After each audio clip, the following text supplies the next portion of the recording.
Hello friends, கடந்த 2 நாட்களா தமிழக அரசியல்லையும் சோஷியல் மீடியாலையும் நிறைய பேசப்படும் விஷயம் என்ன அப்படின்னா, உதயநிதி ஸ்டாலின் பேச்சை சுத்தி எழுந்திருக்கக்கூடிய சர்ச்சை தான். ஆனா இந்த சர்ச்சையில எல்லாருமே எதிர்பார்த்த ஒரு விஷயம் மட்டும் இன்னும் நடக்கவே இல்லை. அது என்னன்னா, நடிகை த்ரிஷாவுடைய ரியாக்ஷன் தான். என்ன நடந்துச்சு அப்படின்னு பார்க்கலாமா? காவிரி நீர் பிரச்சனை தொடர்பா நடைபெற்ற போராட்டத்துல உதயநிதி ஸ்டாலின் பேசிட்டு இருக்கும் போதே கூட்டத்துல இருந்த சிலர் த்ரிஷா த்ரிஷா அப்படின்னு கத்துனாங்க. அதுக்கப்புறம் அவர் பேசிய ஒரு பகுதி மட்டும் சோஷியல் மீடியால ரொம்பவே வைரல் ஆச்சு. அந்த பேச்சு ரெட்ட அர்த்தத்துல இருந்ததாகவும், அது விஜய் த்ரிஷாவை குறிப்பிட்டு பேசப்பட்டது போல இருப்பதாகவும் பலரும் குற்றச்சாட்டுகளை முன் வச்சாங்க. அதுக்கப்புறம் இந்த விவகாரம் சோஷியல் மீடியால மட்டும் இல்லாம அரசியல் ரீதியாவும் பெரிய சர்ச்சையா மாறிச்சு.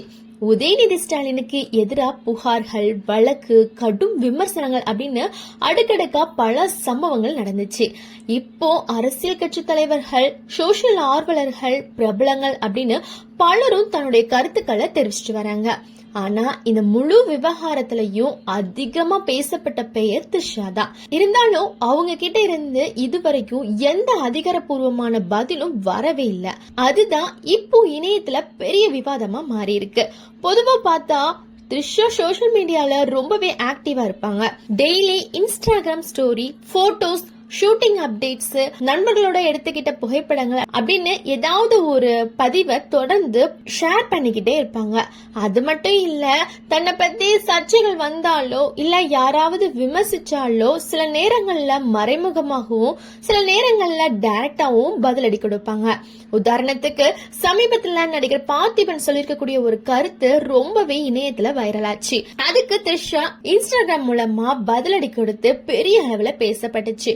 அதே மாதிரி விஜயோடைய பையன் ஜேசன் சஞ்சய் அழிச்சிருக்கக்கூடிய பேட்டி ரொம்ப வைரல் ஆச்சு. அதுக்கு த்ரிஷா அந்த சமயத்துல, இப்போ எங்க போனாலும் சில நிமிடங்களுக்கு பிறகு வீட்டுக்கு போகணும் போல தோணும், ஒரு தத்துவ பதிவை வெளியிட்டு இருந்தாங்க.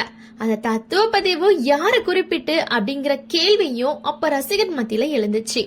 ஆனா இந்த முறை நிலைமை கொஞ்சம் வித்தியாசமா இருக்கு. கடந்த 2 நாட்களா த்ரிஷாவுடைய பெயரை மையமா வச்சு தமிழகம் முழுசும் விவாதங்கள் நடந்துகிட்டே இருக்கு.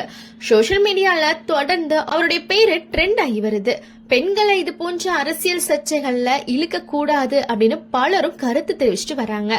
இப்படி இவ்வளவு பரபரப்பு நடந்திருக்கக்கூடிய நேரத்திலையும் வழக்கமா தினமும் சோசியல் மீடியால ஆக்டிவா இருக்கக்கூடிய த்ரிஷா இந்த விவகாரம் குறிச்சு ஒரு வார்த்தை கூட பேசாம இருக்கிறது பலருடைய கவனத்தையும் ஈர்த்திருக்கு.